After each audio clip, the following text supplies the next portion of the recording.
कूलिंग्स law.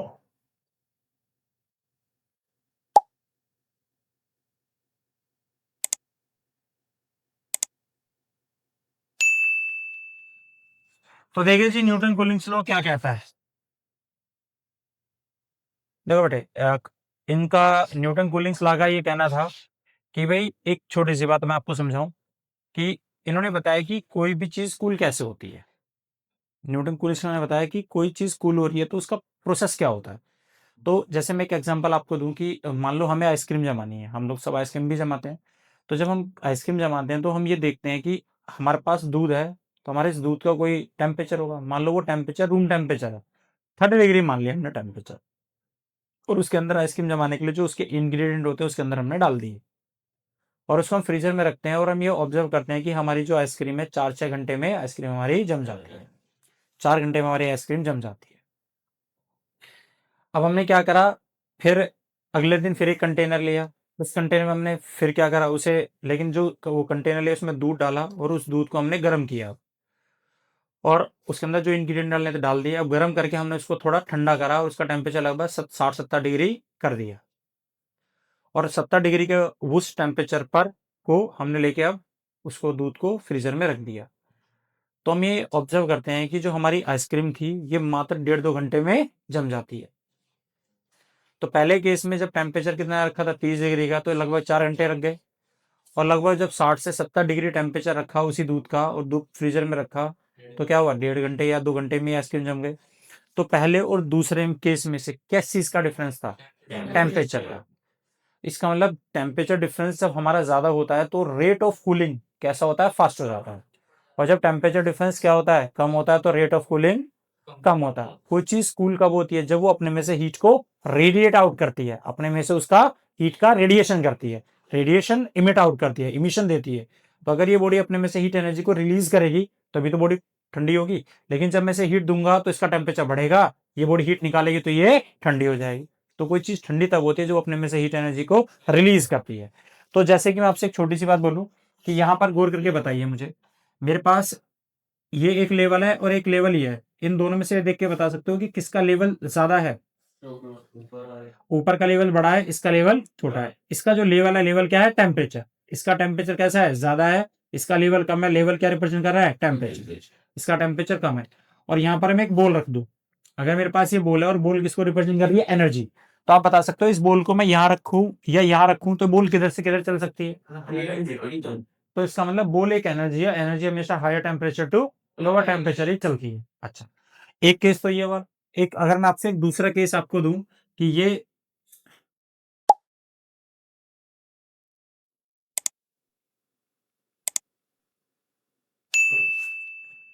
एक दूसरा case मैंने आपको दिया है, इसमें आप मुझे देख के बता सकते हैं इसमें से कि फर्स्ट और सेकंड में से ये और ये इसका लेवल कैसा है, बढ़ ज्यादा है तो इसका टेम्परेचर भी ज्यादा होगा। इसका लेवल तो पहले वाला ही लेवल है।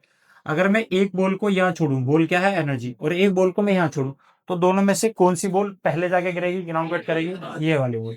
अच्छा, इसका मतलब ये क्या थी, बॉल एनर्जी, किसमें से एनर्जी जल्दी रिलीज होगी, इसमें से। जिसका टेम्परेचर डिफरेंस जितना ज्यादा होता है उसमें से हीट एनर्जी भी उतनी तेजी के साथ रिलीज हो जाती है। तो जितनी एनर्जी पर सेकंड में जितनी ज्यादा रिलीज होगी वो बॉडी उतनी जल्दी कूल डाउन भी तो होगी। तो यही किसने बताया, न्यूटन कूलिंग्स लॉ ने बताया कि जब हम किसी एक बॉडी का टेम्परेचर ज्यादा ले लेते हैं और जब उस पर किसी एक बॉडी को ठंडा करते हैं, तो एक ज्यादा गर्म बॉडी जब खुद ठंडी होती है, या एक कम गर्म बॉडी जब ठंडी होती है, तो दोनों में से किसका रेट कूलिंग का फास्ट होता है, जो बॉडी गर्म होती है। ये नहीं कि आइसक्रीम में हमारे कैसे आप सिंपल भी रखोगे तो हम देखते हैं जो बॉडी गर्म है वो उतनी जल्दी ठंडा होने की कोशिश करते हैं, लेकिन जो कम गर्म है उसको अपने ठंडा होने में ज्यादा समय में लग जाता है, लेकिन जो गर्म करके आप ठंडा कर रहे हो उसको कम टाइम लगता है। अब इस इन्होंने ये बताया, जैसे कि अभी अब मैंने आपको बताया, आपने एक आइसक्रीम जो खाई, आपने एक आइसक्रीम जमा दी, और वो आइसक्रीम आपकी मान लो 4 घंटे के अंदर जम गई, आपकी 30 डिग्री का टेम्परेचर 4 घंटे के अंदर जम गई। अब आपने देखा कि रात को आपने 8 बजे आइसक्रीम जमाई, तो आपने देखा कि भाई को सबको पता है कि हमने आइसक्रीम जमाई, और ये सोचा कि कल सुबह सब मिलकर आइसक्रीम खा लेंगे। लेकिन आपने सोचा कि भाई ऐसा है कि क्या पता कल सुबह कोई और साफ कर जाए उसे। तो आपने क्या करा, रात को 12 बजे उठे, आइसक्रीम तो जम गई थी 4-3-4 घंटे में, 4-5 घंटे में। जैसे ही आप गए तो आपने उस आइसक्रीम को लिया और आइसक्रीम के 2-4 सिप मार लिए, उसमें से निकाल ली। अब जब तुमने उस आइसक्रीम को खाया तो आइसक्रीम थोड़ी मेल्ट भी हो गई होगी, उसका कुछ टेम्परेचर भी पहले के पहले 0 डिग्री था अंदर, अब वो कुछ मेल्ट भी हो गई होगी, शायद 4-5 डिग्री टेम्परेचर भी हो गया। अब आपने सोचा कि मैंने 4-5 डिग्री हो गया, आइस मेल्ट, ये जो आइसक्रीम थी मेल्ट हो गई है, अब ये रख दूंगा तो सुबह तक फ्रिज जम जाएगी।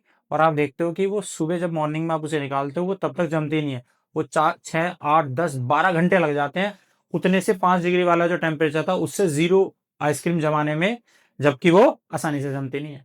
जबकि आपने जब उस आइसक्रीम को सुबह जमाया था 30 डिग्री पे जमाया था तो वो 4 घंटे में जम गई थी, लेकिन जब आपने इसे खाया और जब खाया तो उसका टेम्परेचर जो 5 डिग्री के आसपास हो गया। अब 5 डिग्री से 0 डिग्री होने तक उसे लगभग 10-12 घंटे लग गए। क्यों? क्योंकि टेम्परेचर डिफरेंस कैसा था, कम था, और टेम्परेचर डिफरेंस कम होगा तो रेट ऑफ कूलिंग कैसा हो जाएगा, बहुत ज्यादा से होगा। तो इसका समझ में आई बात। तो जब हम किसी एक बॉडी को, अब इसका कंपैरिजन सुनो, अगर एक बॉडी का टेम्परेचर मान लो 70 डिग्री सेल्सियस है और एक बॉडी का टेम्परेचर कितना 30 डिग्री सेल्सियस है, तो 70 से 60 आने में, 70 से अगर वो बॉडी 60 सेकंड पे आ रही है तो 10 डिग्री 70 डिग्री सेल्सियस से 60 डिग्री पे आ रही है तो टेम्परेचर डिफरेंस कितना 10 ना। और ये 30 से कितना आ रहा है 20 आ रही है तो इसका भी टेम्परेचर डिफरेंस 10 आ रहा है। तो वो वाला जो टेम्परेचर डिफरेंस है 30 से 20 आने में उसे टाइम लग गया कितना, आधा घंटा। कितना लग गया, आधा घंटा। लेकिन वो 70 से 60 आने में उसे मात्र मिले टाइम मिला 2 मिनट। सिर्फ 70 से 60 आने में कितने में हो गया, सिर्फ 2 मिनट में हो जाता है। जबकि 30 से 20 आने में उसे कितना टाइम लग गया, आधा घंटा। क्या रिप्रेजेंट कर रहा है कि इसका मतलब जो टेम्परेचर डिफरेंस ज्यादा होता है तो क्या होता है, रेट ऑफ कूलिंग। यस। तो शुरू में रेट ऑफ कूलिंग, यस, तो शुरू में जब 60 से 70 आया तो कितना टाइम लिया, 2 मिनट। लेकिन अगला 60 से जब 50 आएगा तो कितना टाइम लिया, 4 मिनट। फिर कितना, 60 से 50 आ गया, फिर 50 से 40 आएगा, टाइम और बढ़ेगा, और नीचे की तरफ जाओगे और बढ़ेगा, नीचे की तरफ जाओगे और बढ़ेगा। इसका मतलब जितना टेम्परेचर डिफरेंस कम होता चला जाता है उतना हीट का रेडिएशन जो वो बाहर निकाल रही है, हीट जो रिलीज कर रही है वो कम होता चला है। बेटे समझ में, यही था क्या न्यूटन कूलिंग लॉ। तो देखिए जी, अकॉर्डिंग टू, बिल्कुल बॉइलिंग पॉइंट। तो इसमें मस्ट रिमेंबर एक बात ध्यान रखना बेटे कि ऑलरेडी अगर मान लो ये इसका रेट और इसका रेट आपको पता है, जितना ज्यादा टेम्परेचर डिफरेंस कम होता चला जाएगा, एक बॉडी ठंडी होती जा रही है, तो जितना टेम्परेचर डिफरेंस कम होता चला जाएगा उसका रेट क्या होगा, एनर्जी को रिलीज करने का कम होता चला जाएगा। लेकिन अगर ये बॉडी 30 से 20 हो रही थी और ये बॉडी भी एक बार अगर 70 से जब डिग्री ठंडी होती जाएगी तो एक बार ये भी 30 से 20 पे जाएगी, तो जब ये 30 से 20 की तरफ जाएगी अभी भी इसका 30 से 20 का रेट अभी भी बहुत फास्टर होगा एज कंपेयर टू इसके। अगर मैं देखूं कि इसका 30 यहाँ पे देखूं, इसका ये तो स्लोप आएगा यहाँ पर, तो अभी भी मैं इसका स्लोप देखता हूं तो इसका स्लोप कैसा होता है, this slope is far greater than this slope. तो हमेशा ये हीट अभी भी कैसा रिलीज करेगा, ज्यादा रेट से रिलीज करेगी ये वाली बॉडी, और ये वाली कम रेट से। जिस बॉडी का ऑलरेडी पहले टेम्परेचर ज्यादा था वो 30 डिग्री के से 20 डिग्री आने में अभी भी हाइयर रेट से एनर्जी को रिलीज करेगा अपने में से, एज कम्पेयर टू जो बॉडी ऑलरेडी 30 पे रखेगी। तो अकॉर्डिंग टू न्यूटन लॉ क्या कहता है, Newton cooling law,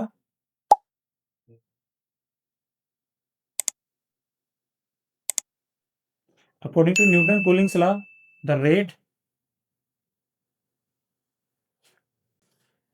of cooling, rate of cooling, और रेट ऑफ कूलिंग को हमने नाम दिया this is D Q upon में डी टी। और एक माइनस साइन लगाया, माइनस क्यों लगाया, क्योंकि अपने में से हीट को निकालेगा, और डी क्यू अपॉन में डी टी लिख रहे हैं तो हीट को लेगा। नहीं है बेटे समझे, इज डायरेक्टली प्रोपोर्शनल टू,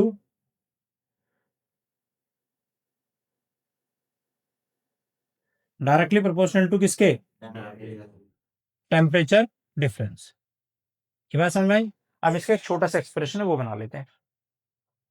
तो देखिए, तो यहां से ये डी क्यू अपॉन में जो डी टी है वो डायरेक्टली प्रोपोर्शनल किसके है, आंसर है टेम्परेचर डिफरेंस के। तो है इस प्रोपोर्शन को हटा के हम अपनी तरफ से कांस्टेंट लगाते हैं, दिस इज कॉल्ड क्या, के। क्या है, कांस्टेंट के।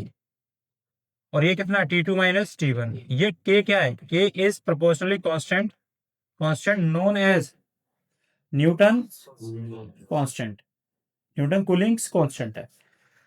अब यहां पर ये बात समझ में आई, इक्वेशन नंबर फर्स्ट। अब यहां पर देखिए आ जाएगा। उसके बाद देखिए आपको एक बात पता है नाउ कि भाई हमने फार्मूला पढ़ा, जब हम किसी एक बॉडी को हीट देते हैं, कोई बॉडी हीट रिलीज करती है तो डी क्यू किसके इक्वल होता है, D Q is equal to M C delta T होता है ना, delta Q is equal to M C delta T. तो ये कितना होगा, D Q is equal to M C D T. ये तो रिलीज करता है, इसकी वैल्यू उठा के यहाँ रख दीजिए। इक्वेशन फर्स्ट में। तो अगर यहाँ रखेंगे पुट इन इक्वेशन फर्स्ट, तो डी क्यू की वैल्यू अगर मैं यहाँ पुट करूंगा तो कितना आ गया, M C D T upon में कितना है, D T is equal to K, और कितना आ गया, T two minus T one.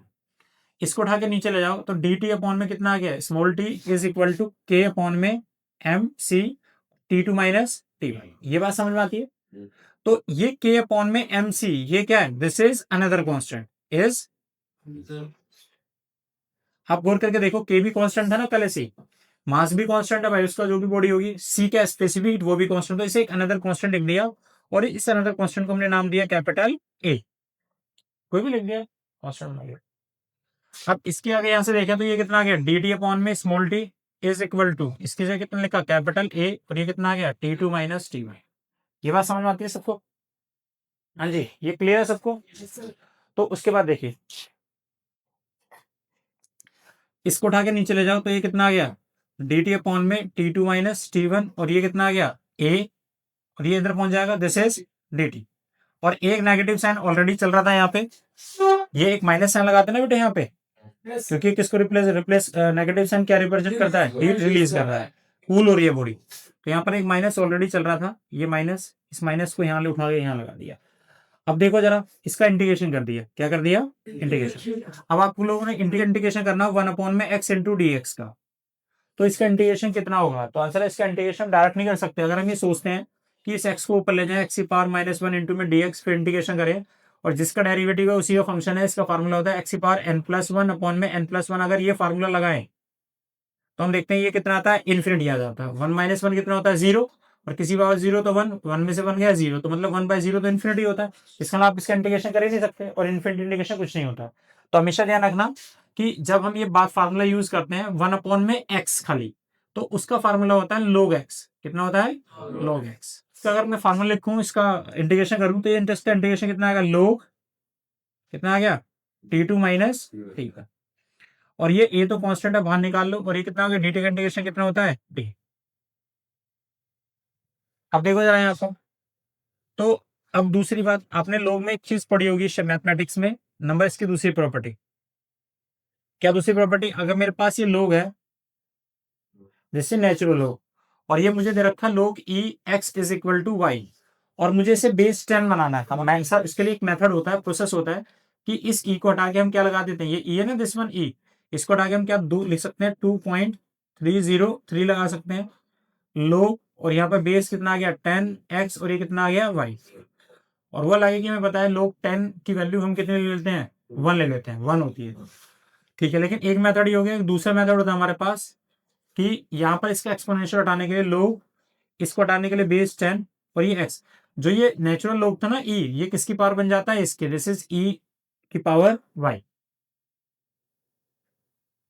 log e x is equal to Y था, तो यहाँ पे log कितना आ गया बेटे, बेस 10 इंटू में x, और ये जो फंक्शन था ये e की पावर है।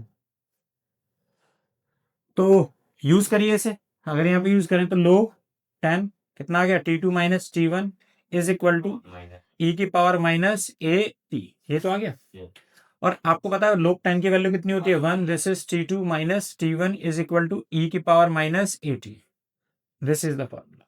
इसी फार्मूले से एक रिजल्ट ये निकला कि अगर मैं इसे t2 माइनस टी वन लिखूं और इसको उठाकर नीचे ले जाऊं e की पावर a इंटू टी, तो इससे एक रिजल्ट बनाओ कि अगर मेरा यहाँ पे टाइम की वैल्यू, अगर मेरा टाइम की वैल्यू इसमें कम है, टाइम की वैल्यू कम है, तो इस e की पूरे के फंक्शन की वैल्यू कैसी होगी, कम। भाई ई टाइम कम है तो इस पूरे की वैल्यू कम नहीं होगी। तो अगर मेरा टाइम कम लग रहा है, दिस इज टाइम कम है, तो ये पूरी वैल्यू जो है यहां से यहां तक की जो पूरी वैल्यू है, ये पूरी वैल्यू कैसी हो जाएगी, कम। और जब अगर मैं इस कम वैल्यू को एक से डिवाइड करूंगा, एक को इस कम वैल्यू से डिवाइड करूंगा, तो इसकी वैल्यू कैसी होगी, बढ़ जाएगी। अगर ये वाली वैल्यू बढ़ गई तो ये टेम्परेचर डिफरेंस कैसा होगा, बढ़ नहीं गया। इसका मतलब जब टेम्परेचर डिफरेंस बढ़ता है तो टाइम कैसा होता है, कम लगता है, और ये टाइम किसका, रेट ऑफ कूलिंग है। और हम ये तो डिसाइड कर देखते आ रहे हैं कि जो रेट ऑफ कूलिंग होता है वो डायरेक्टली प्रोपोर्शनल किससे होता है, टेम्परेचर डिफरेंस से होता है। और टेम्परेचर डिफरेंस बढ़ेगा तो रेट ऑफ कूलिंग फास्ट होगा, तो कूल होने में टाइम कम लगेगी। और उल्टा कर लो इसका, अगर ये टाइम बढ़ेगा यहाँ से तो इसकी वैल्यू क्या हो गई, बढ़ गई, तो इस पूरे की वैल्यू क्या होगी, कम हो गई, ये वाली पूरा, ये इसकी वैल्यू कम क्यों होगी, तो टेम्परेचर डिफरेंस कम है। तो अगर मुझे इसका ग्राफ बनाना हो तो हम ये देखते हैं कि टाइम के साथ साथ इसका टेम्परेचर डिफरेंस भी क्या होता है, धीरे धीरे कम होता चला जाएगा। नहीं है बेटे समझ में? तो जैसे जैसे टाइम की वैल्यू, टाइम मेरा बढ़ेगा, टाइम में धीरे धीरे क्या कर रहा हूँ, बढ़ता जाएगा। पहले टाइम कम था, धीरे धीरे धीरे धीरे करेगा तो टाइम मेरा बढ़ता नहीं चला जाएगा। जब टाइम बढ़ेगा तो टेम्परेचर डिफरेंस की वैल्यू क्या होती चली जाएगी, कम होती चली जाएगी। तो इसका अगर मैं ग्राफ मुझे प्लॉट करना हो, आ जाएगा। तो इसका अगर मुझे ग्राफ प्लॉट करना हो तो देखना, ये टेम्परेचर मेरा शुरू का टेम्परेचर था, मान लो T1 था, और ये टेम्परेचर मेरा फाइनल टेम्परेचर है, दिस इज T। अब ये T2 टेम्परेचर मान ली, और ये क्या है, टाइम है। इसके साथ साथ हम देखते हैं हमारे ग्राफ, इसकी वैल्यू ये डिक्रीज चेंज होती चली जाती है। अब देखो जैसे जैसे टेम्परेचर कम होता जा रहा है, सुनना जरा, जैसे जैसे मेरा टाइम बढ़ता जा रहा है, टाइम बढ़ गया, अगर इस टाइम पर अगर मैं इसकी वैल्यू ऑब्जर्व करूं तो देखना टेम्परेचर कैसा हो गया, टेम्परेचर डिफरेंस इनके बीच का कम नहीं हो गया। अरे शुरू में टेम्परेचर डिफरेंस ज्यादा था तो टाइम मुझे कम नहीं लग रहा था यहाँ पर, शुरू में टाइम कम लगा, लेकिन जैसे जैसे मेरा टाइम बढ़ता जा रहा है तो इन दोनों पॉइंटों के बीच का डिफरेंस, टेम्परेचर डिफरेंस कैसा हो गया, कम। मेरे को टाइम और बढ़ गया यहाँ पर, तो जब मेरा टाइम और बढ़ गया तो मैं क्या देखता हूँ, हमारा टेम्परेचर डिफरेंस और कम हो गया। जैसे जैसे टाइम बढ़ता जाएगा हम क्या देखते हैं, हमारा टेम्परेचर डिफरेंस और कम होता चला जाए। तो this is the graph which indicate by increasing the temperature difference, the rate of cooling will be fast.